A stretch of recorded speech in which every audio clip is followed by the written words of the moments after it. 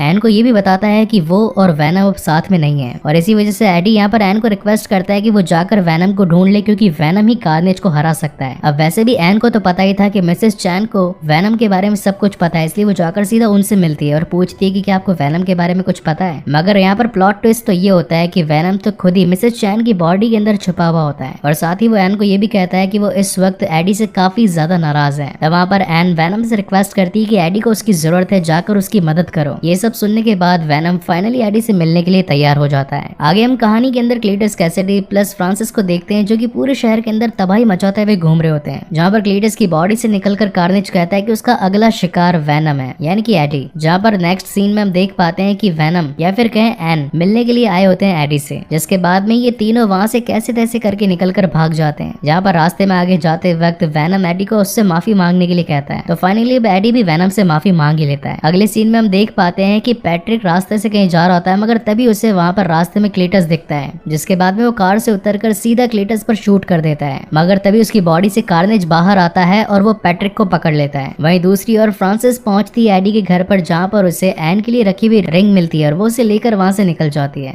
मगर वहाँ से निकलने से पहले उसे एन की तस्वीर भी मिलती है, जिसकी मदद से वो सीधा आकर एन को पकड़ लेती है। जिसके बाद में वो उसे एक इन्विटेशन लेटर देती है और कहती है कि हमारी शादी में जरूर आना। जहाँ पर डैन सीधा एडी को कॉल लगाता और कहता है कि कुछ लोग आकर यहाँ से एन को ले जा चुके हैं। वहीं पर नेक्स्ट सीन में हम देख पाते हैं कैथेड्रल को, जहाँ पर ये दोनों ही जने यानी कि फ्रांसिस और क्लीटस दोनों आपस में शादी कर रहे होते हैं। वहाँ पर डिटेक्टिव मलिगन पैट्रिक भी होता है, जिसे उन लोगों ने थोड़ी देर पहले बंदी बनाया होता है। यहाँ एक तरफ तो इन दोनों की शादी हो चुकी होती है, वहीं दूसरी ओर अब वेनम यानी कि एडी भी पहुंच चुका होता है, जिसे वहाँ पर पाकर अब जैसे ही क्लीटस की बॉडी से कार्नेज बाहर आता है तो वेनम एकदम से डर जाता है और वापस से एडी की बॉडी के अंदर घुस जाता है। वेल ये काफी फनी मोमेंट था। तो वहाँ पर एडी वेनम से पूछता है कि आखिर प्रॉब्लम क्या है, तुम बाहर क्यों नहीं आ रहे हो। वेल फ्रैंकली सेइंग इस सीन को देखकर तो मुझे थैनोस और हल्क वाले सीन की याद आ गई, जिसके बाद वेनम उसे कहता है कि ये तो रेड वन है यानी कि दी कार्नेज, ये काफी ज्यादा होशियार, तेज, चालाक और ताकतवर होते हैं। जिसके रिप्लाई में एडी कहता है कि तुम बस बाहर आ जाओ और उसके बदले में तुम जिसे चाहे उसे खा सकते हो, मैं तुम्हें कभी मना नहीं करूंगा। ये सुनकर तो वेनम महाराज पूरी तरीके से फुल पोटेंशियल के साथ बाहर आ जाते हैं और फिर शुरुआत होती है इस मूवी की one of the best fight की, जहाँ पर दो तगड़े महायोद्धा